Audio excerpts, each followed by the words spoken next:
नमस्कार, मैं नेहा सिंह और आप देख रहे हैं नेशन 24 न्यूज। और अब बात करते हैं इस वक्त की बड़ी खबर से, जहां कोरोना वायरस के बढ़ते मामलों के बीच प्रधानमंत्री नरेंद्र मोदी ने गुरुवार को सभी राज्यों के मुख्यमंत्रियों की बैठक बुलाई है।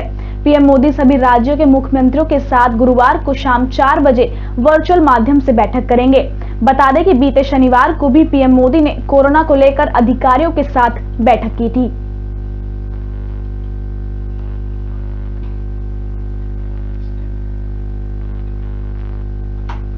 दिल्ली में कोरोना संक्रमण के बढ़ते मामलों के मद्देनजर डीडीएमडी ने फिलहाल सभी प्राइवेट दफ्तर बंद करने का आदेश दिया है। सिर्फ उन निजी दफ्तरों को खुलने की इजाजत है जो जरूरी सेवाओं से जुड़े हैं। इस आदेश के बाद स्पष्ट है कि दिल्ली में अब प्राइवेट दफ्तरों के कर्मचारी वर्क फ्रॉम होम करेंगे। सभी रेस्टोरेंट और बार को भी बंद कर दिया गया है। दिल्ली डिजास्टर मैनेजमेंट अथॉरिटी आने वाले दिनों में कोरोना के नए मामलों की संख्या के आधार पर प्रतिबंधों को और कड़े कर सकती है।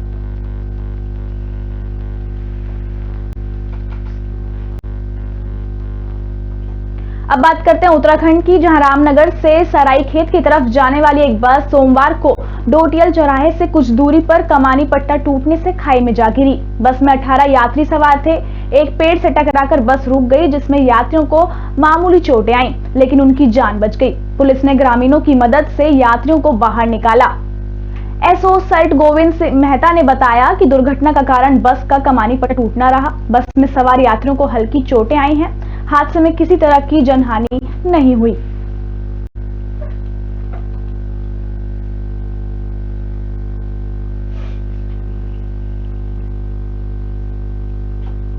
जोशीमठ से 17 किलोमीटर की दूरी पर तपोवन के पास निकलता है एक जगह पर बहुत जबरदस्त गर्म पानी। जी हां, हम बात कर रहे हैं एक ऐसी जगह की जिसकी कल्पना शायद ही कोई कर सकता है। घाटी से मीटर दूरी पर हिंदुस्तान की अंतिम सीमा पर जाने वाली सड़क के ठीक सामने एक पहाड़ पर निकलता है गर्म पानी, जिस गर्म पानी को देखने के लिए पर्यटक दौड़े दौड़े चले आते हैं।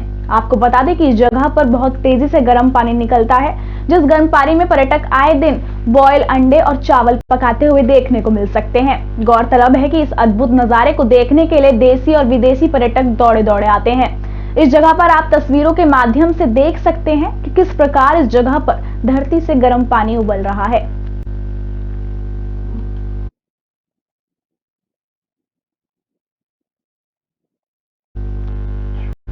पांच राज्यों के चुनाव की वोट डालने की डेट चुनाव आयोग ने निश्चित कर दी है। उत्तराखंड में वोट डालने की डेट 14 फरवरी रखी गई है। चुनावी मौसम में व्यापारियों ने भी अपनी आवाज को बुलंद करना शुरू कर दिया है। उन्होंने राजनीतिक पार्टियों से व्यापारियों के हित के बारे में अपनी घोषणा पत्र में व्यापारी आयोग गठन की बात रखने को कहा है।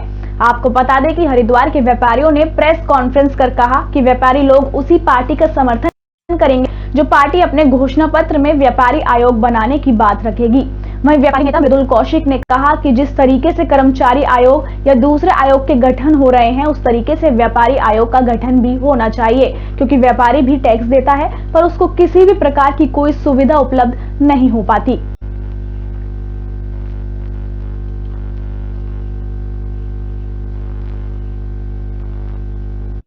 हैं कि जो चुनाव आए हैं उसमें व्यापारियों के लिए कुछ ना कुछ सरकारें, जैसे किसान आयोग बना हुआ है या कर्मचारी आयोग बने हुए हैं, इस तरह से व्यापारियों के हित के लिए व्यापारी आयोग का गठन होना चाहिए, क्योंकि व्यापारी भी टैक्स देता है, सारी तरह की सुविधा देता है, तो उसे भी उस रूप में कहीं आपदा आती है, कुछ आता है, उसे भी सहयोग की ज़रूरत होती है। हर व्यापारी सक्षम नहीं होता है, कुछ व्यापारी निम्न स्तर का भी होता है। तो हमारी मांग यही है कि व्यापारियों के लिए इस तरह की कोई ना कोई नीति आयोग का ठोस निर्णय होना चाहिए, क्योंकि जब से राज्य बना है हमारे ये उत्तराखंड राज्य में किसी भी प्रकार से व्यापारियों के हित के लिए कुछ नहीं है। और खासकर हरिद्वार जो कि पूरा का पूरा जिसकी अर्थव्यवस्था व्यापारियों पर ही निर्भर है, अगर यहाँ यात्री नहीं आएगा, कुछ नहीं आएगा, तो यहाँ जिलाधिकारी विनय शंकर पांडे ने कलेक्ट्रेट सभागार में विधानसभा चुनाव के दृष्टिगत कोविड और आदर्श आचार संहिता के नियमों का अनुपालन कराए जाने के संबंध में राजनीतिक दलों के साथ बैठक की। शासकीय कार्यालय भवन परिसर आदि में पोस्टर, पैम्फलेट, झंडे, होर्डिंग्स आदि हटाने के अलावा 48 और 72 घंटे के भीतर किन किन स्थानों से क्या क्या सामग्री हटाई जाएगी के बारे में विस्तृत जानकारी दी गई।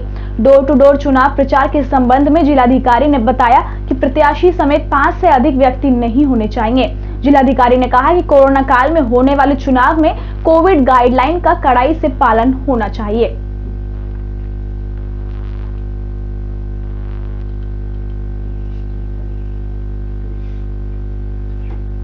बीती रात एक गोदाम की लोहे की चादर फाड़कर अज्ञात चोर हजारों रुपए की कीमत का सामान चोरी कर आराम से फरार हो गए। पीड़ित ने पुलिस को तहरीर देकर कार्रवाई की मांग की। पुलिस ने तहरीर के आधार पर मामले की छानबीन शुरू कर दी है। मिली जानकारी के अनुसार बेड़पुर चौराहे के पास गुरु नानक ढाबा पर सहारनपुर निवासी सिद्धार्थ जैन का नमकीन, बिस्किट, चॉकलेट आदि सामान का गोदाम है। इमली खेड़ा पुलिस को दी तहरीर में पीड़ित ने बताया कि 8 और 9 जनवरी की रात अज्ञात चोर गोदाम की लोहे की चादर फाड़कर गोदाम के अंदर दाखिल हुए। चोर गोदाम में लगे सीसीटीवी कैमरे, वीडीआर और गोदाम में रखा करीब 40,000 रुपए का सामान चुराकर फरार हो गए। पीड़ित ने बताया कि करीब 2 महीने पहले भी गोदाम से अज्ञात चोर 35,000 नगद और 15,000 रुपए का सामान चुरा ले गए थे।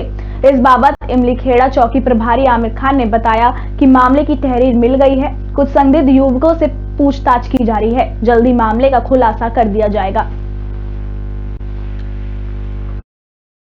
हमारे गोदाम में जब हमने गोदाम में खोल के देखा तो हमने कैमरे चलाए गोदाम में रोज की तरह, तो कैमरे में आया नो सिग्नल। जब हमने नो सिग्नल के बाद देखा तो हमारा कैमरे का डीवीआर, कैमरे भी गायब थे, डीवीआर भी गायब था। फिर हमारा दुकान से सामान भी गायब था। फिर हमने गोदाम में सामान चेक करा, हमारे टीन शर्ट वगैरह फाड़ रखे थे कोने से। फिर लगभग हमारी 30-40 हज़ार रुपये के सामान गायब है। और इससे पहले भी 2 माह पूर्व हमारी दुकान में 40-50 हज़ार रुपये का नुकसान हुआ था, उसमें भी कोई कार्रवाई पुलिस की तरफ से नहीं हुई है। और ये हमारी दूसरी घटना है दुकान में 2 माह के अंतराल। केंद्रीय जल शक्ति मंत्रालय द्वारा 4 दिवसीय कार्यशाला का आयोजन बेल पड़ाव में शुरू हो गया। कार्यशाला का समापन 12 जनवरी को किया जाएगा। कार्यशाला का आयोजन देव ऋषि एजुकेशन सोसाइटी द्वारा किया जा रहा है। सोसाइटी के अध्यक्ष शरद सुंदरयाल ने बताया कि कार्यशाला में ग्राम सभा के प्रतिनिधियों और ग्राम प्रधानों को यह प्रशिक्षण दिया जाएगा। उन्होंने बताया कि कार्यशाला के माध्यम से स्वच्छता के अंतर्गत पेयजल योजनाओं का सफल नियोजन क्रियान्वयन तथा संचालन और रखरखाव की गतिविधियों पर विस्तार से चर्चा की गई। उन्होंने बताया कि हर घर नल की योजना को लेकर यह कार्यक्रम आयोजित किया और ग्रामीण इलाकों में जहां पर जल की दिक्कत है उन इलाकों में ग्रामीणों को शुद्ध पेयजल कैसे उपलब्ध कराया जाए, इस पर भी चर्चा की गई।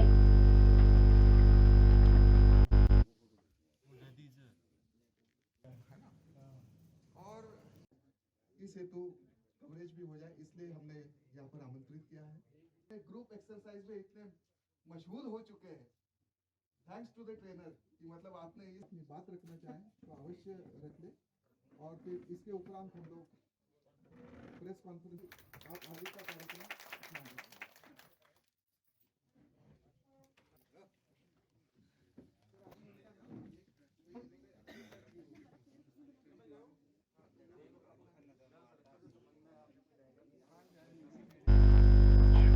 अनूपपुर जिला अंतर्गत अमरकंटक ताप विद्युत गृह में लगी लोको पायलट ट्रेन आज सुबह हादसे का शिकार हो गई। इस घटना में लोको पायलट की घटनास्थल पर ही मौत हो गई। जानकारी के अनुसार इस ट्रेन से प्लांट में कोयला लाने ले जाने का काम किया जाता है। आज सुबह लगभग 8 बजे के आसपास जब ये ट्रेन कोयला लेकर प्लांट पहुंच रही थी तभी मेन गेट के पास ड्राइवर ने जैसे ही गाड़ी का ब्रेक लगाया तो इंजन के पीछे का हिस्सा इंजन के ऊपर आ चढ़ा। इस हादसे में लोको पायलट की घटनास्थल पर ही मौत हो गई। घटना का कारण अभी अज्ञात बताया जा रहा है।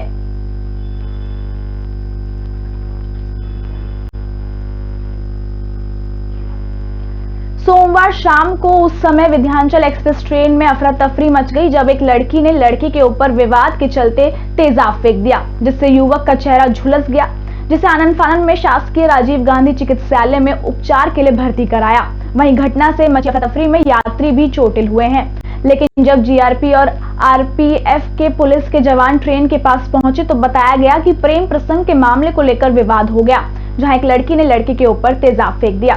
जीआरपी पुलिस युवती की तलाश में जुटी हुई है। 10/1/2022 को ट्रेन भोपाल विंध्याचल चलती है जिसके D4 में एक यात्री के पास सिर पे तेजाब डाल दिया लड़की ने आउटर सिग्नल के बाहर पुल के पास।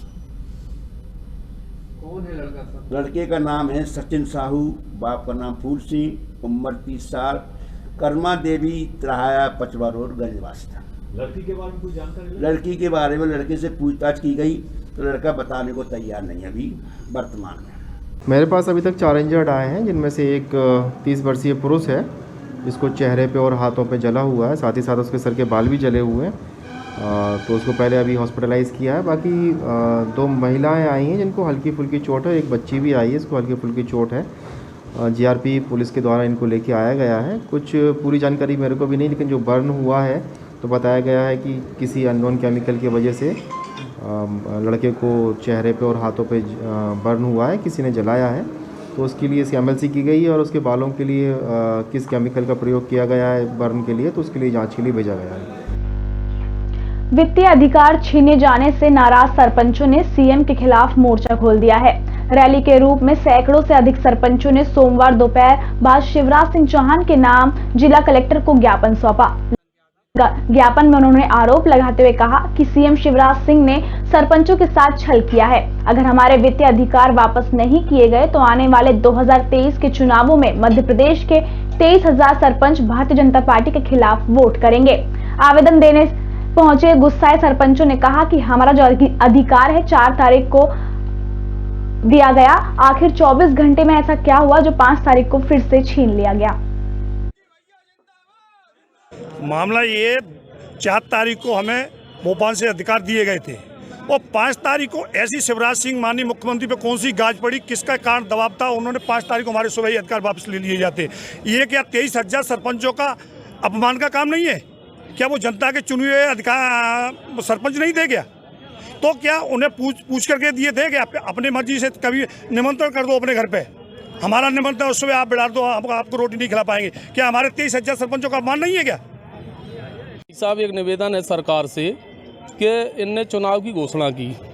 हमारे रोन जनपद में और लाहौर में प्रथम चरण में चुनाव था।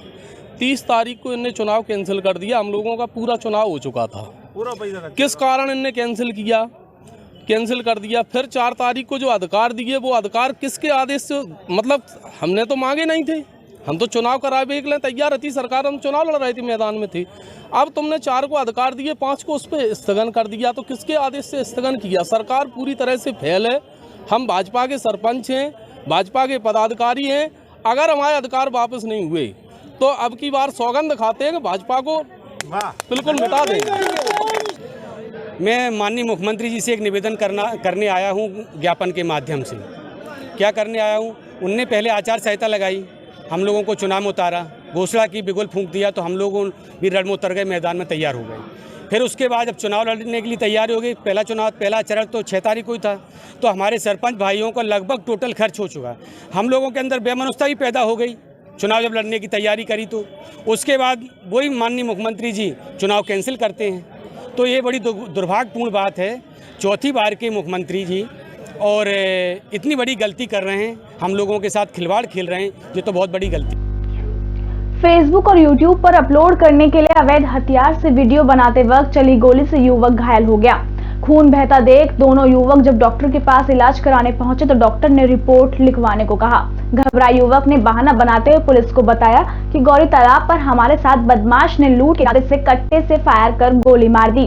प्रभारी कोतवाली राजकुमार शर्मा आरोपी को पकड़ने रात भर परेशान होते रहे। पुलिस को शक हुआ तो पुलिस ने युवकों से पुलिसिया अंदाज में बात की तो उन्होंने सारा सच उगल दिया।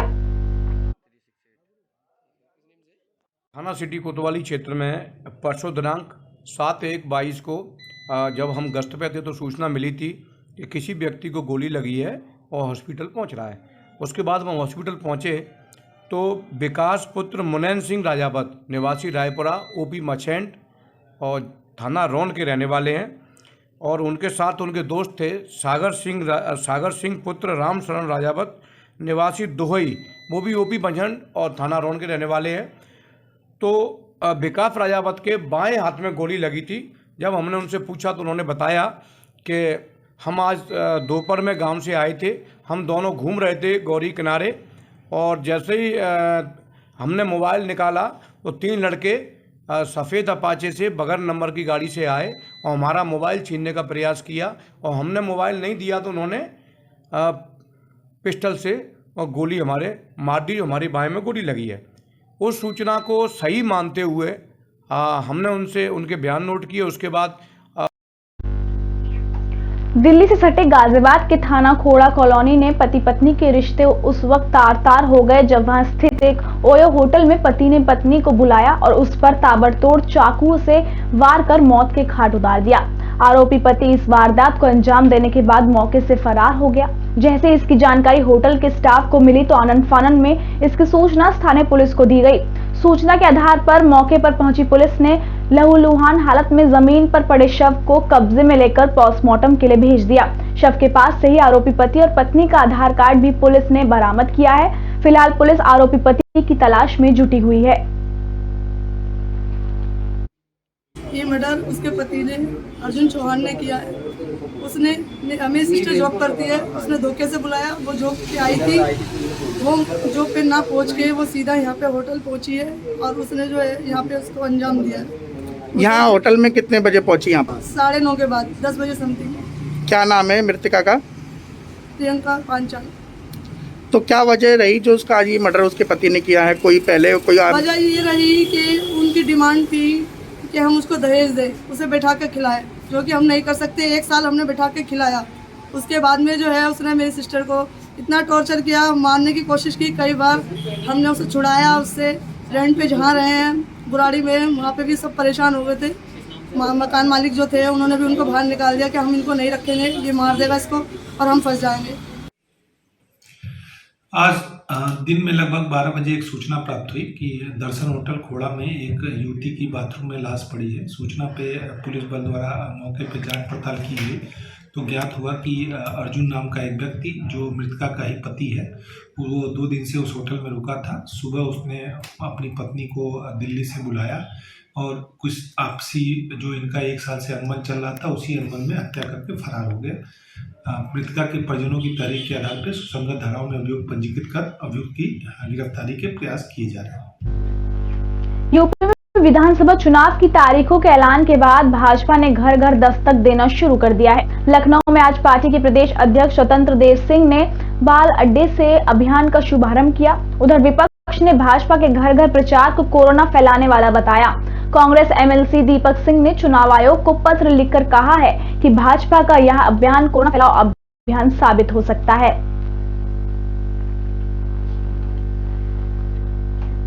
5 राज्यों में विधानसभा चुनावों का ऐलान हो चुका है। उत्तर प्रदेश में 7 चरणों में चुनाव होंगे। 10 फरवरी को पहले फेज की वोटिंग होगी। इसके बाद 14, 20, 23 और 27 फरवरी, 3 और 7 मार्च को वोट पड़ेंगे। वहीं उत्तराखंड, पंजाब और गोवा में एक फेज में यानी 14 फरवरी को वोटिंग होगी। मणिपुर में 2 चरणों में यानी 27 फरवरी और 3 मार्च को चुनाव कराए जाएंगे। चुनाव की तिथियां घोषित होने के बाद सियासी हलचलें और भी तेज हो गई हैं। यूपी की 403 विधानसभा, उत्तराखंड की 70, मणिपुर की 60, पंजाब की 117 और गोवा की 40 सीटों को जीतने के लिए सभी राजनीतिक दलों ने अपनी पूरी ताकत झोंक दी है। राजनीतिक बयानबाजी से नेता एक दूसरे पर निशाना साध रहे हैं। चुनावी वादों की भी बौछार होने लगी है। कांग्रेस नेता इमरान मसूद के सपा में शामिल होने पर यूपी सरकार में मंत्री सिद्धार्थनाथ सिंह ने सपा पर हमला बोला है। उन्होंने कहा कि समाजवादी पार्टी और कांग्रेस में टुकड़ी गैंग कई सदस्य हैं। कांग्रेस की टुकड़ी गैंग आज सपा में शामिल हो रही है। ये लोग सांप्रदायिकता का बीज बोकर राष्ट्रवादी ताकतों को कमजोर करना चाहते हैं। उत्तर प्रदेश में 10 फरवरी को पहले चरण में पश्चिमी उत्तर प्रदेश की 58 सीटों पर मतदान होना है। इन क्षेत्रों के प्रत्याशियों को लेकर सोमवार को भाजपा प्रदेश चुनाव समिति ने लखनऊ में बैठक की। कई नामों का प्रस्ताव तैयार किया गया है। अब इन नामों पर आज केंद्र चुनाव समिति दिल्ली में चर्चा करेगी। पश्चिमी उत्तर प्रदेश के 11 जिलों के 58 सीटों पर पहले फेज और जिलों की 55 सीटों पर दूसरे फेज में मतदान होना है। इस विधानसभा क्षेत्रों के प्रत्याशियों को लेकर आज भारतीय जनता पार्टी की केंद्रीय चुनाव समिति मंथन करेगी। दिल्ली स्थित पार्टी मुख्यालय पर होने वाली इस बैठक में शामिल होने के लिए मुख्यमंत्री योगी आदित्यनाथ, उप मुख्यमंत्री केशव प्रसाद मौर्य, प्रदेश अध्यक्ष स्वतंत्र देव सिंह समेत संगठन से जुड़े कई पदाधिकारी पहुंच चुके हैं। इस बैठक में पार्टी के चुनाव प्रभारी धर्मेंद्र प्रधान, महामंत्री संगठन सुनील बंसल और प्रदेश प्रभारी राधा मोहन सिंह भी मौजूद रहेंगे।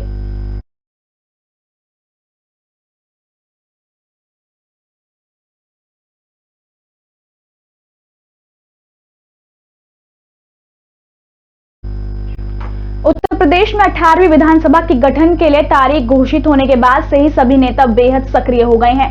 इस बीच आरोप तथा प्रत्यारोपी की बौछार भी जारी है। उत्तर प्रदेश के उप मुख्यमंत्री केशव प्रसाद मौर्य ने समाजवादी पार्टी के मुखिया अखिलेश यादव पर जमकर हमला बोला है। इतना ही, धर्म को लेकर अखिलेश यादव के बयान पर उनके माफी मांगने को कहा है। उत्तर प्रदेश के उप मुख्यमंत्री केशव प्रसाद मौर्य ने कहा कि धर्म को अंधविश्वास बताते हुए भगवान कृष्ण पर समाजवादी पार्टी प्रमुख अखिलेश यादव के बयान से लोगों की भावनाओं को ठेस पहुंची है।